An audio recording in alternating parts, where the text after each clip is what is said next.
Bienvenidos a la Iglesia Palabra Viva. Nuestra misión es hacer discípulos por medio de la palabra, para que vivan y den la vida obedeciendo y enseñando la voluntad de Dios, que es Jesús.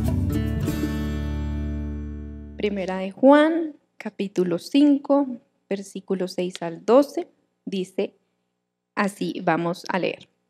Este es Jesucristo que vino mediante agua y sangre, no mediante agua solamente, sino mediante agua y sangre. Y el Espíritu es el que da testimonio, porque el Espíritu es la verdad. Porque tres son los que dan testimonio en el cielo, el Padre, el Verbo y el Espíritu Santo, y estos tres son uno.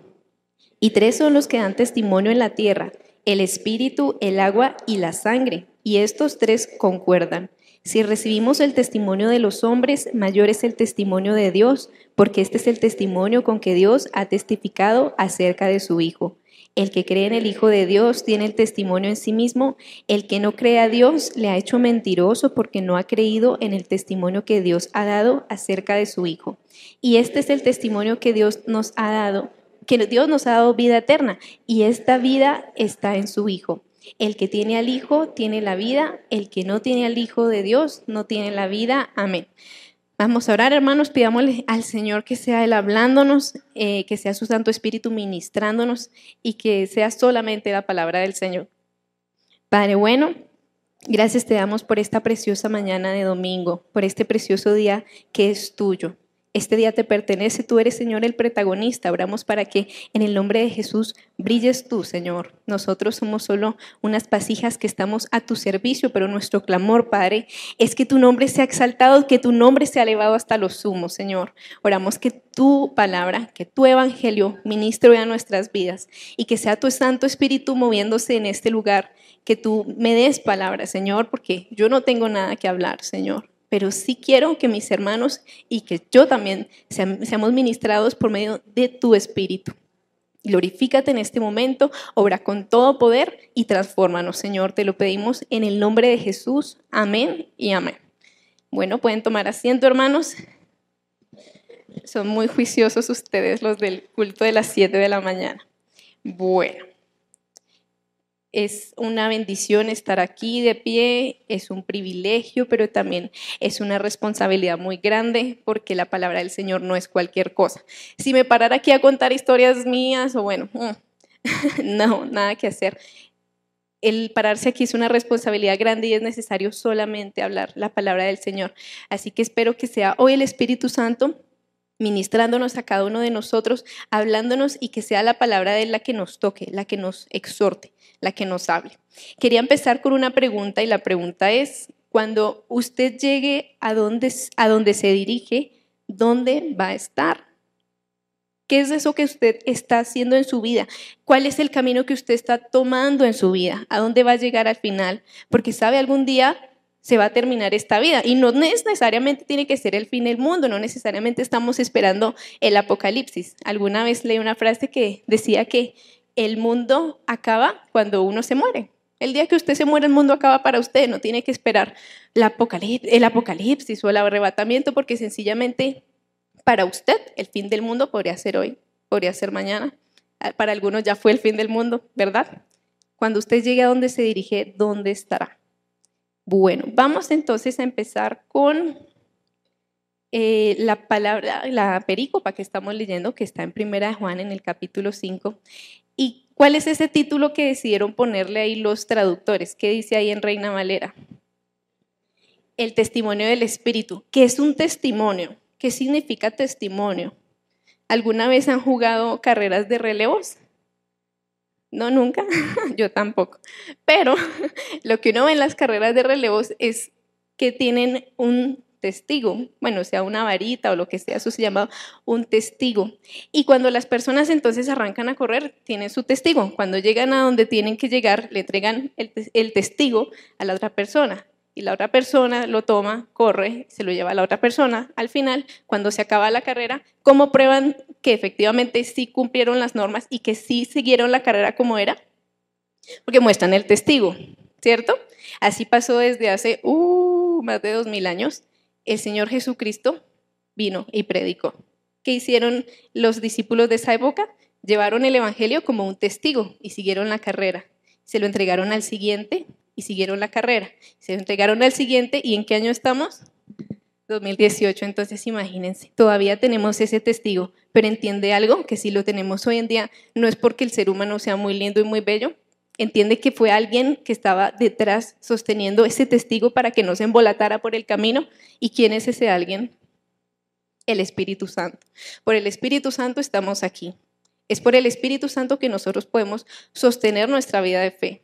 Es solamente por el Espíritu Santo. A veces no le damos mucha importancia, a veces oramos, solo decimos Padre, solo decimos Jesús, pero ¿sabe el que lo motivó a orar? ¿Quién era?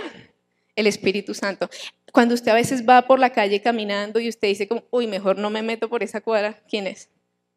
El Espíritu Santo, por supuesto, y los ángeles del Señor también. Cuando usted de repente empieza a predicar y empieza con ese de nuevo y se le sale hasta el españolete, de ciertos digo, ¿sí? Cuando se acuerda de los versículos, ¿quién está hablándole ahí? El Espíritu Santo. ¿Quién le está ministrando? El Espíritu Santo. Cuando usted ha caído, cuando usted se ha alejado del Señor, cuando ha caído en pecado, ¿quién le dice, levántese y vuelva al Señor? El Espíritu Santo. ¿Entendemos cuál es el papel tan importante que el Espíritu Santo tiene? Vamos a ver, hay cosas que nosotros por nuestra cuenta no vamos a entender nunca. Hay cosas que solamente el Espíritu Santo nos puede dar a entender. Hay cosas que solamente vamos a entender si el Espíritu Santo se mueve en nosotros. ¿Cuáles son estas cosas? Vamos un momento. ¿Y qué dice Juan 16, 7 al 11? Dice, pero yo os digo la verdad, os conviene que yo me vaya, porque si no me fuera, el Consolador no vendría a vosotros, mas si me fuere, os lo enviaré. Y cuando Él venga, convencerá al mundo de pecado, de justicia y de juicio. De pecado, por cuanto no creen en mí. De justicia, por cuanto voy al Padre y no me veréis más. Y de juicio, por cuanto el príncipe de este mundo ha sido ya juzgado.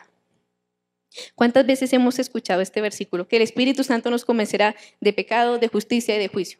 Pues muchas veces. O bueno, yo desde que era pequeñita iba a la escuela dominical, decían eso, no se lo aprendí a memoria. Pero ¿qué significa? Si está solo en la Biblia es tinta y papel. Uno tiene que apropiárselo. ¿Qué significa eso? Que el Señor, que el Espíritu Santo nos convence de pecado, de justicia y de juicio. El pecado. ¿Qué es el pecado? Piense por un momento para usted qué significa pecado. Tal vez eso que nos separa de Dios, tal vez eso que pone una interrupción en la comunión que hay con Dios, porque se perdió el hombre. ¿Cómo era la relación del Padre con Adán y Eva en el jardín del Edén? Perfecta. ¿Y qué fue lo que quebrantó esa relación? El pecado. Entendamos que todos nosotros, a partir de allí, nacimos pecadores. Desde Adán y Eva, nuestros primeros padres, desde que ellos pecaron, de allí en adelante, todos nosotros nacimos pecadores. Hay gente muy valiente delante de Dios que parecen gallos de pelea y dicen, no, pero yo de qué tengo que arrepentirme si yo he sido buen esposo, y no lo ha sido. Yo he sido buen hermano, buen amigo, pero entiende que no es por nuestra justicia. ¿Qué dice Efesios 2:3? Entre los cuales también todos nosotros vivimos en otro tiempo en los deseos de nuestra carne, haciendo la voluntad de la carne y de los pensamientos, y éramos por naturaleza hijos de ira, lo mismo que los demás.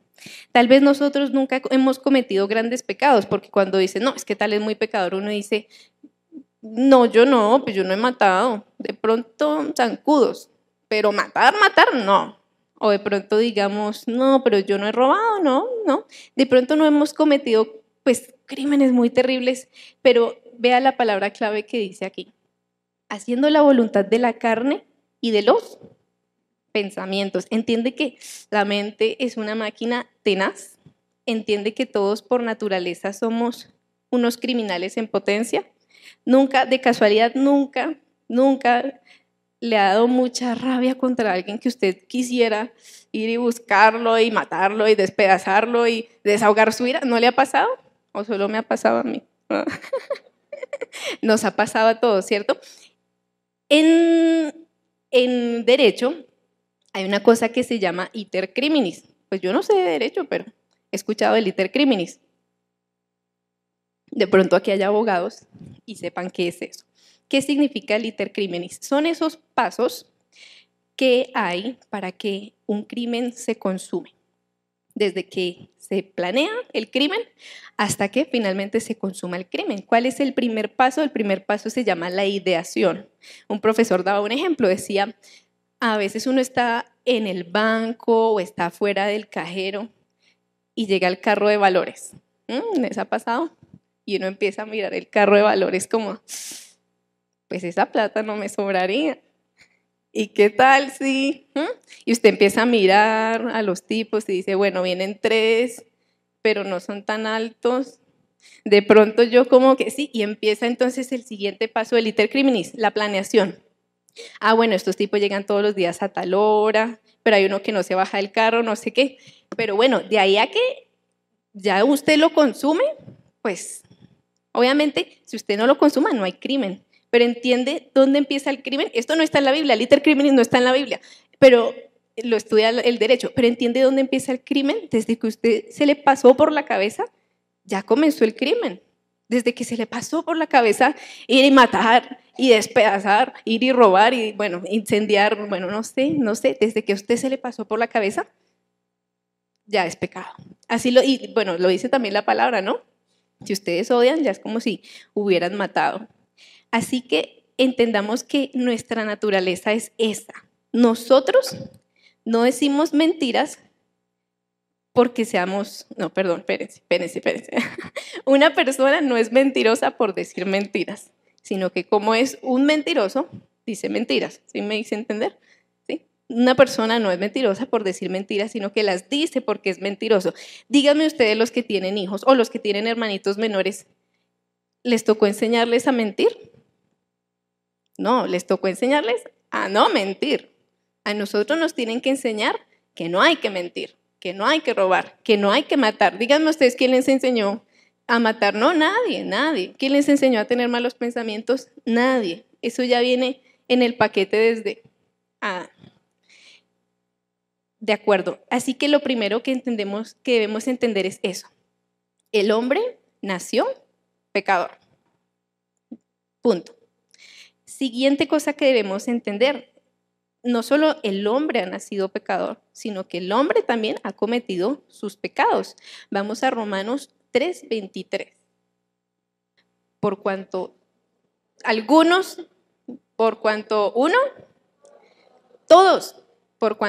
todos pecaron y están destituidos de la gloria de Dios. ¿A usted nunca lo echaron de su casa? O de pronto llegó tarde y no le abrieron, le tocó pasar la noche afuera. No, a mí no me ha pasado, no, de verdad no. Pero hay gente que sí le ha pasado, o alguna vez no lo han echado del trabajo que de pronto, ya no puede volver allá, o salió del colegio, quedó como en malos términos y ya le da cosa volver a pasar por esa cuadra, prefiere dar toda la vuelta larga. ¿Entiende qué es estar destituido? Estar destituido es una vergüenza. Estar destituido es que salió por la puerta de atrás. Y entiende que esa era nuestra condición delante del Señor, que desde que nacimos por naturaleza estábamos, ¿cómo? Destituidos de la gloria de Dios. Habíamos salido, la humanidad había salido de la presencia de Dios por la puerta de atrás. Desde que Adán y Eva pecaron y nos transmitieron esa bendición, no, esa maldición. Desde ahí ya habíamos salido por la puerta de atrás. Bueno, piensa igual en todo su pecado, en las cosas, en las faltas grandes, en las faltas pequeñas, en el dulce que se robó cuando tenía 7 años, en la copia que hizo cuando estaba en tercero de primaria. Bueno, piensa en todas estas cosas. Ese pecado ya lo hace usted culpable. ¿Qué otra cosa debemos entender? El hombre también es pecador. Por no haber hecho una sola cosa. Espero que los que estamos acá ya la hayamos hecho. ¿Cuál creen que será esa cosa que por no hacerla nos hace pecadores? No creer en Jesús. Muy bien. La incredulidad es el peor de los pecados. Vamos a Primera de Juan, capítulo 3, versículo 4 al 10. Todo aquel que comete pecado infringe también la ley, pues el pecado es infracción de la ley. Y sabéis que Él apareció, ¿Él quién? Jesús. Apareció para quitar nuestros pecados. Y no hay pecado en él. Todo aquel que permanece en él no peca. Todo aquel que peca no le ha visto ni le ha conocido. Hijitos, nadie los engañe. El que hace justicia es justo como él es justo. El que practica el pecado es ¿de quién? Del diablo. Vea la palabra practicar. O sea, ¿quiénes practican? Los deportistas. Les toca practicar muchas horas al día. El que practica el pecado, oiga, no sea un deportista del pecado.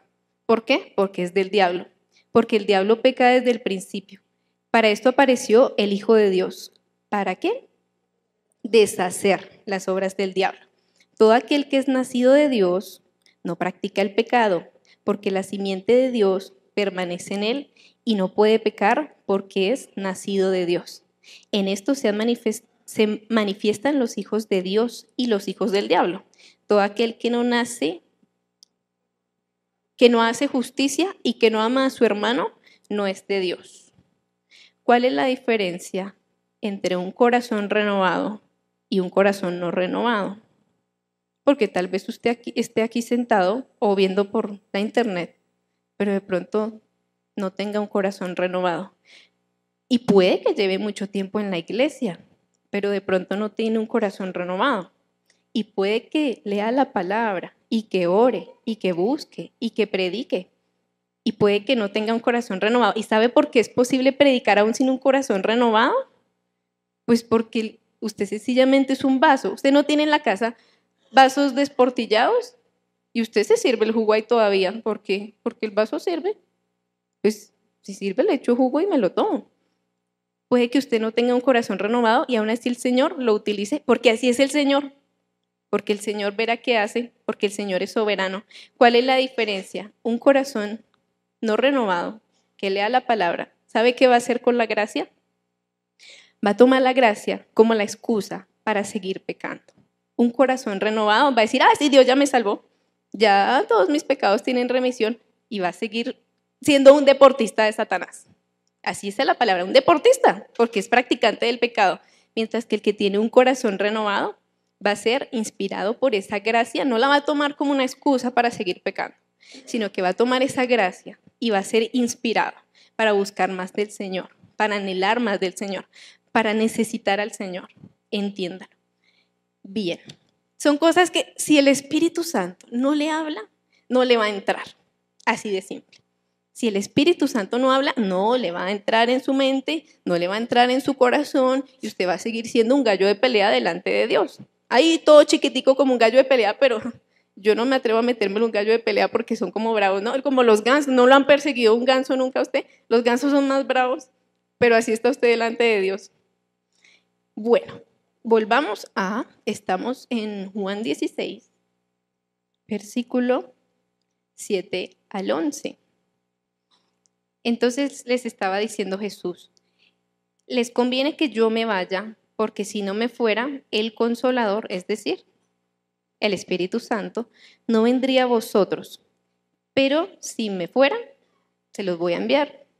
Y cuando Él venga, convencerá al mundo de pecado, de justicia y de juicio. Lo primero era el pecado. Ya sabemos que todos nacemos pecadores, ¿verdad? Sabemos que esa es nuestra naturaleza. Sabemos que no nos tuvieron que enseñar a mentir, sino a no mentir, porque ese era nuestro paquete. Así veníamos. Entonces, ¿qué es lo segundo que tenemos acá? ¿De qué más nos convence el Espíritu Santo?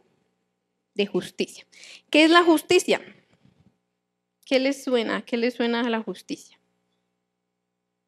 ¿Qué va a pasar cuando nosotros nos muramos? ¿O cuál es? Uno siempre se arma como imágenes o películas en la cabeza, ¿sí? De pronto uno nunca ha estado en Groenlandia, no sé, y uno se imagina de pronto cómo son los groenlandeses, cómo son las calles de Groenlandia, sí, pero hasta no estar allá, ni idea. ¿Cuál es la película que usted tiene montada en su cerebro? El día que usted se muera, ¿qué cree que pasa? O sea, usted piensa que listo, hay un túnel, listo. Hay una luz al final del túnel. Y usted dice, pues en las películas toca caminar hacia la luz. Entonces usted empieza a caminar hacia la luz. Y bueno, ¿y después qué pasa? Sería muy chévere si pudiéramos ver la película que cada uno se armó, ¿no? Pero bueno, ¿qué pensamos? Que entonces uno llega allá y dice, bueno, Melissa Chávez, se robó un dulce a los 7 años. Ayudó a una viejita a pasar la calle. Dijo mentiras. Ofrendó para la obra. Así. Y nos van a empezar a contar desde los pecados más pequeños hasta los más grandes. Y a otro lado, entonces las cosas buenas que hayamos hecho. Y al final dicen, bueno, hay más obras buenas, listo, vamos al reino eterno. O de pronto digan, hay más obras malas. No, qué pena. No, así no va a pasar. ¿Sabe que eso es un pensamiento egipcio? ¿Qué pensaban los egipcios? Que cuando ellos se morían, igual, tal cual, llegaban al inframundo y ahí los estaba esperando, ¿cómo se llamaba? Anubis. Y estaba ahí Anubis, entonces cogía Anubis, el corazón de la persona, lo ponía en una balanza, a un lado de la balanza el corazón, al otro lado de la balanza una pluma. Y según la creencia de ellos, entonces, si el corazón resultaba ser más ligero, la persona era digna de seguir viviendo en el inframundo. ¿Y qué pasaba si el corazón era más pesado que la pluma? Anubis se lo comía. ¿Usted todavía tiene un pensamiento egipcio? Porque así no va a pasar. Porque usted está pensando, sí, yo sé que yo con Dios no estoy bien, pero yo ofrendo para los pobres. O, yo sé que con Dios no estoy bien, pero yo no le pego a mi esposa ni a mis hijos, soy un buen hombre o una buena mujer. No es así como va a pasar. Y usted no es egipcio. No es así como va a pasar. ¿Cómo va a pasar? Miremos un momento Romanos 10. ¿Cómo va a pasar? ¿Qué va a mirar el Señor? ¿Qué es lo que nos determina entrar al reino eterno o no entrar? ¿Nuestras obras buenas? No. Haber sido lavados en la sangre del Cordero. Pero ¿qué pasa? Había unos judíos que estaban diciendo, no, Jesús no, ese no. ¿Y qué dice aquí Romanos 10? Bueno, desde el versículo 1. Hermanos, ciertamente el anhelo de mi corazón y mi oración a Dios por Israel es para salvación, porque yo les doy testimonio de que tienen celo de Dios, pero no conforme a ciencia, porque ignorando la justicia de Dios. ¿Cuál es la justicia de Dios? Que no es por sus obras buenas, que Dios no es Anubis. ¿Cuál es la justicia de Dios? Es que es por Jesús. Ignorando la justicia de Dios y procurando establecer la suya propia. ¿Cuál era la justicia que ellos querían establecer? Decir, no, es por nuestra belleza y elegancia, nuestro glamour en el templo. No es así. Procurando establecer la suya propia, no se han sujetado a la justicia de Dios, porque el fin de la ley es Cristo para justicia a todo aquel que cree. ¿Cómo así Cristo para justicia a todo aquel que cree? Es decir, usted tiene muchos crímenes, ¿sí? Porque usted se ha imaginado cosas, ha hecho cosas, desde robar el carro de valores hasta ir a matar a no sé quién, o hasta robarse un dulce, cualquier cosa. Usted tiene muchos pecados. Entienda que el día que usted lo citen a juicio, ¿qué van a hacer? Hay una sola cosa que van a mirar. Se lavó en la sangre del Cordero, lavó sus vestiduras en la sangre del Cordero, es lo único que van a mirar ese día. Y dice aquí, porque el fin de la ley es Cristo para justicia a todo aquel que cree. Porque de la justicia que es por la ley, Moisés escribe así, el hombre que haga estas cosas vivirá por ellas. Es decir, hasta ahí leemos. Es decir, Moisés dijo, el que haga las cosas de la ley es el que va a vivir, el que siga los mandamientos de la ley. Pero después viene Jesús y nos cambia toda la historia. Y eso está en Romanos 8, devolvámonos una página. Ya no es por la ley. Pero entiende que si usted no tiene un corazón renovado, usted dice, ya no es por la ley. ¿Qué dice Romanos 8? Ahora pues, ninguna condenación hay para los que están en Cristo Jesús. Los que no andan conforme a la carne, es decir, los que no son deportistas de Satanás, sino conforme al Espíritu. Porque la ley del Espíritu de vida en Cristo Jesús me ha librado de la ley del pecado y de la ley de la muerte. Porque lo que era imposible para la ley, por cuanto era débil por la carne, Dios enviando a su Hijo en semejanza de carne, de pecado, y a causa del pecado, condenó al pecado en la carne, para que la justicia de la ley se cumpliese en nosotros, que no andamos conforme a la carne, sino conforme al Espíritu. Espero que de verdad todos estemos andando conforme al Espíritu. Porque los que son de la carne, ¿qué piensan? Cosas de la carne. pero los que son del Espíritu en las cosas del Espíritu. ¿Recuerda la pregunta que le hacía al principio? Cuando usted llegue a ese lugar al que se dirige, ¿dónde va a estar? ¿En qué es que usted está ocupando sus pensamientos, su energía, su vida? Versículo 7. Por cuanto los designios de la carne son enemistad contra Dios, porque no se sujetan a la ley de Dios, ni tampoco, o sea, aunque quisieran, no pueden. Y los que viven según la carne no pueden agradar a Dios. ¿Quiere usted agradarle a Dios? Tiene que dejar de ser un gallo de pelea y un deportista de Satanás. Si nuestras obras fueran suficientes para salvarnos, ¿sí? Si usted todavía piensa que como usted es buena persona se va a salvar, si eso fuera suficiente, pues Jesús ¿para qué moría? ¿Sí? Entiende que Jesús no merecía que lo mataran. Es como cuando uno ve esas cosas tan desgarradoras en el noticiero, no sé, y uno dice, uy, qué pesar lo que le pasó a este chiquito, a esta chiquita. Uno dice, uy, no merecían eso. Entienda que con Jesús fue peor, porque Jesús no merecía lo que le pasó, no merecía la muerte, porque él no tenía pecado. Si nuestras obras fueran suficientes, pues para que Jesús hubiera muerto. Vamos a Gálatas 2. Gálatas 2, versículo 21. Está un par de páginas más adelante. No desecho la gracia de Dios, pues si por la ley fuese la justicia, es decir, si por cumplir los mandamientos de la ley es que yo me justifico delante de Dios, entonces por demás murió Cristo. ¿Cómo así por demás murió Cristo? Esta versión está muy elegante. ¿Cómo hablamos los colombianos? Díganlo en cristiano, ¿cómo se dice eso? Entonces, ¿para qué moría? Sobraba. Si era por sus obras, ¿para qué mataban al pobrecito Jesús? ¿Verdad? Pero entienda que no es por sus obras. ¿Sabe qué son sus obras? Vamos a Isaías 64:6. Todas sus obras de caridad, ayudarle a la viejita a pasar la calle, pensarse que es muy bueno. ¿Qué es eso? Si bien todos nosotros, entienda, todos nosotros, no se quiera salir ahí de bajarse de ese bus, usted está también en ese bus, todos nosotros somos como suciedad. Y todas nuestras justicias, ¿sí? Nuestras obras bonitas y todo eso, ¿como qué? Como trapo de inmundicia. Y caímos todos nosotros como la hoja, y nuestras maldades nos llevaron como el viento. Entonces dice acá que todos nosotros somos como suciedad y todas nuestras justicias como trapo de inmundicia. ¿Qué es un trapo de inmundicia? Depende de la versión. Algunas versiones dicen que son como, lo voy a decir elegantemente, compresas femeninas. Otras versiones dicen que son como los vendajes que les ponían a los leprosos. En todo caso está hablando de cosas inmundas. ¿Y qué es algo inmundo en el Antiguo Testamento? ¿Qué significa algo inmundo? Algo inmundo en el Antiguo Testamento era algo que no cumplía el propósito para el cual había sido hecho.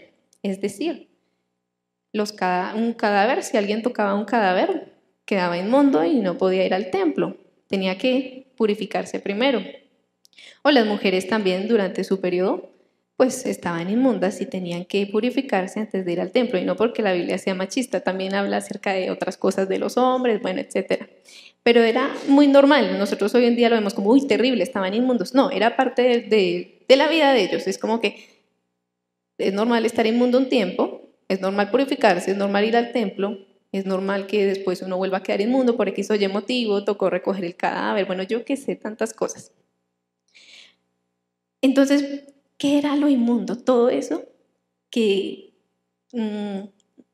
nos hacía pensar en muerte. Es decir, por ejemplo, los desechos, los cadáveres, el periodo menstrual también, porque era un óvulo que no había sido fecundado. Todas esas cosas eran consideradas inmundas. Así que hágase la pregunta, ¿por qué dice que nuestras obras son trapos de inmundicia? ¿Qué tiene que ver eso con la vida o con la muerte? Significa que esas obras buenas no son las que me dan vida. significa que esas obras son inmundas. ¿Cómo es inmundas? No me conducen a la vida. Por esas obras no voy a vivir eternamente. No es por esas obras que voy a tener la salvación. ¿De acuerdo? No son la solución para darnos la vida eterna. Bien, solo el Espíritu Santo nos puede convencer de algo así, ¿no? Usted por sí mismo va a seguir creyéndose el cuento de que le van a pesar sus obras buenas y sus obras malas, pero entienda, por el Espíritu Santo, en el nombre de Jesús entienda, por el Espíritu Santo, que no es por su justicia, sino por la de Cristo, el justo, el santo, el perfecto, el eterno. Volvamos a Juan 16. Cuando Él venga, convencerá al mundo de pecado, de justicia y de juicio. De pecado por cuanto no creen en mí, ya lo vimos. De justicia por cuanto voy al Padre y no me veréis más. ¿Cómo así que no íbamos a ver más a Jesús? Sencillo. Jesús iba a llegar al cielo, iba a poner su sangre como propiciación por nosotros y era por esa sangre que íbamos a tener salvación. Y dice el versículo 11, y de juicio por cuanto el príncipe de este mundo ha sido ya juzgado. ¿Por qué pasan cosas malas en este mundo?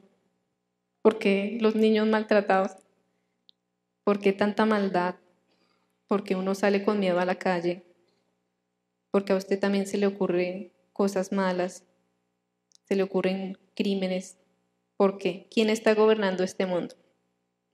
Satanás, ¿cierto? Nosotros pensaríamos, no, el Padre es el creador, Él gobierna. Pues de momento nos dejó gobernando a Satanás. Pero entienda que Él ya fue vencido, que habíamos leído en 1 Juan 3 que Jesucristo ya había deshecho las obras de Satanás. Así que es una cosa curiosa porque normalmente el juicio, primero se comete el crimen, después hay un juicio, después determinan qué hacer con uno, pero entienda que con Dios pasa un poquito al revés. Primero se cometió el crimen, después vino la gracia de Dios y por último va a poner el juicio. Es como que le cambió el orden a las cosas. Sin embargo, Satanás ya fue juzgado y pues usted verá si quiere seguir siendo deportista de Satanás. Como pregunté al principio, cuando llegue al lugar al que se dirige, ¿dónde va a estar? Pero pues entienda que por ahí no es el camino. De juicio es entender que Satanás ya fue vencido, que sí, él está gobernando en este momento en esta tierra. Por eso vemos tanta injusticia. Pero el dueño de todas las cosas es el Señor. Así que solo por el Espíritu Santo podemos entender esto, no por nosotros mismos porque son verdades muy altas de entender.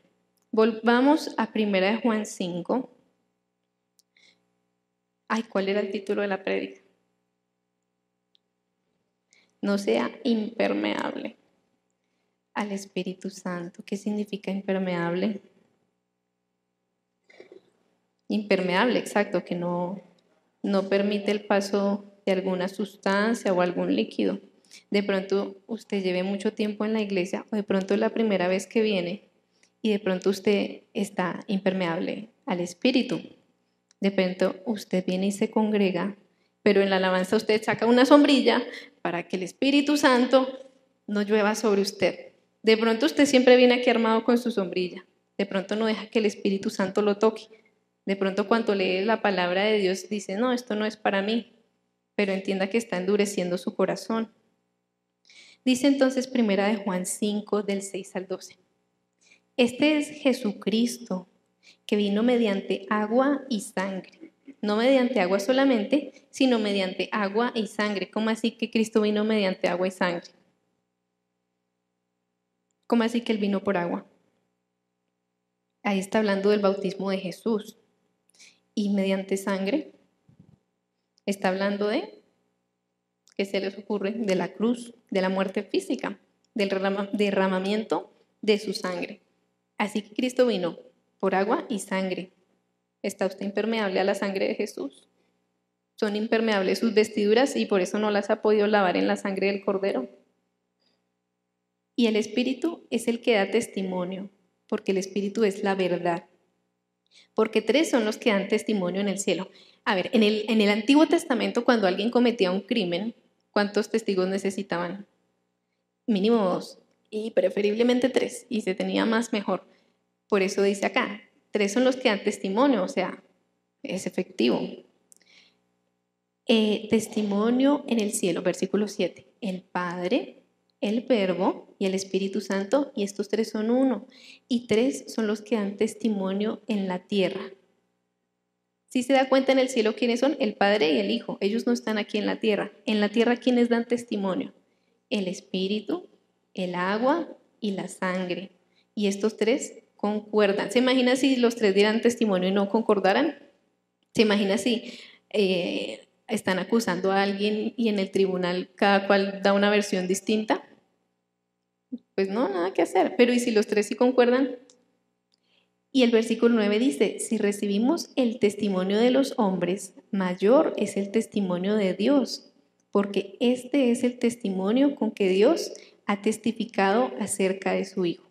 ¿Se acuerda cuando los endemoniados empezaban a decir, Jesús, ¿para qué viniste aquí? Jesús que les decía, cállense. Jesús no necesitaba que un demonio diera testimonio de él. ¿Quién es el que testifica acá en la tierra? Lo estamos viendo, el Espíritu Santo.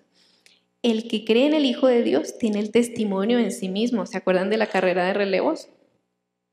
Si nosotros tenemos el testimonio en nosotros mismos, vamos a ser capaces de llevar esta santa palabra a otros. El que no cree en Dios le ha hecho mentiroso porque no ha creído en el testimonio que Dios ha dado acerca de su Hijo.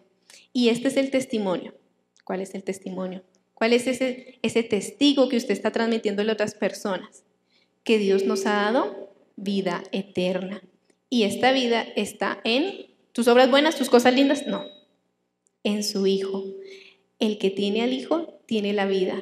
El que no tiene al Hijo de Dios no tiene la vida.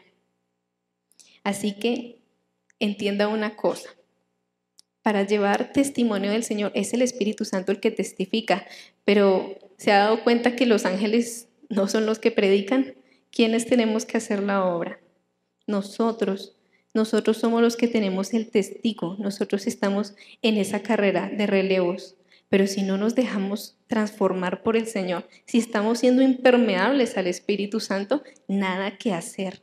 Es necesario que nosotros seamos transformados por dentro para poder llevar del Señor. Es necesario nacer de nuevo, porque dígame cómo vamos a testificar del Señor si nosotros mismos no hemos experimentado al Señor. ¿Cómo vamos a llevar las señales del Espíritu Santo si nosotros mismos no lo hemos experimentado? ¿Cómo vamos a orar por los enfermos? ¿Cómo vamos a echar fuera demonios si nosotros mismos no lo hemos vivido? Así que no es por nuestra habilidad o por nuestro humano conocimiento que vamos a testificar, porque usted no tiene nada que decir. ¿Quién es el que habla? ¿Quién es el que da de nuevo? Es el Espíritu Santo, es por el poder del Espíritu Santo. Entonces no importa qué tan bueno sea usted en la teoría. De pronto usted lleva aquí en la iglesia mucho tiempo, ya ha tomado todos los seminarios, pero entienda que esa teoría delante de Dios, ¿de qué le sirve? Le voy a dejar una tarea, anótelo por ahí y lo lee en la casa. La tarea es leer Job 38. ¿Qué pasa en Job 38? Dios coge Job 38. Dios coge, agarra a Job y le canta la tabla, literal, y le dice, bueno, cuando yo creé los cielos y la tierra, ¿dónde estabas, Job? Cuando yo le puse un límite al mar, ¿dónde estabas tú? Léalo, es bien bonito. Y que sea el Espíritu Santo el que le hable, no es por su conocimiento, no es por sus habilidades, ni por su estudio, por su trayectoria, no. Sin el Espíritu Santo usted no es nada, puede que tenga postdoctorado, lo que quiera, y si se para a hablar, si no tiene al Espíritu Santo no va a hacer nada, va a ser el oso. No importa qué tanto conozca usted la teoría, la pregunta es si está revestido del poder de lo alto. Déjese lavar por la sangre del Cordero. No sea impermeable al Espíritu Santo. Deje que le hable. Deje que lo convenza de pecado, de justicia y de juicio. Y teniendo un corazón renovado, no tome esa gracia para seguir pecando, sino que esa gracia lo inspire a usted, lo motive a buscar más del Señor, a hacer la obra eterna. Vamos a orar todos. Amado Padre Celestial, ¿a dónde podríamos irnos, Señor? ¿Qué podríamos hacer lejos de ti? Crea en nosotros un corazón limpio y renovado. No te acuerdes ya más de nuestras maldades. Restaura nuestra relación contigo, Señor. Lávanos con tu sangre, lávanos de nuestra maldad. Límpianos, Señor. Límpianos para ti, límpianos para que Llevemos la palabra para que sigamos dando fruto. Transforma nuestras vidas por el poder de tu Santo Espíritu. Necesitamos, Señor, menos teoría y más práctica. Necesitamos menos teoría y ejercitarnos más en ti, en las cosas del Espíritu. Llénanos, Padre bueno, llénanos en el nombre de Jesús, transfórmanos y que teniendo ese testimonio vivo delante de nosotros, seamos capaces de ir y animar a nuestros hermanos y sigamos en esta carrera de relevos hasta el final. Padre bueno, que cuando vengas por nosotros, cuando se nos acabe el mundo a cada uno de nosotros, nos halles haciendo la buena obra. Nos halles, Señor, como es debido, preparados para tu venida. Ayúdanos a esperarte. Ayúdanos, Padre bueno, a anhelarte, a estar anhelantes de recibirte, de verte, de conocerte. Obra, Señor, con todo poder, transfórmanos, Padre bendito, transfórmanos. Sigue obrando en nosotros a lo largo de esta semana y ayúdanos, Señor, a perseverar hasta el final. Te lo pedimos en el nombre de Jesús. Amén.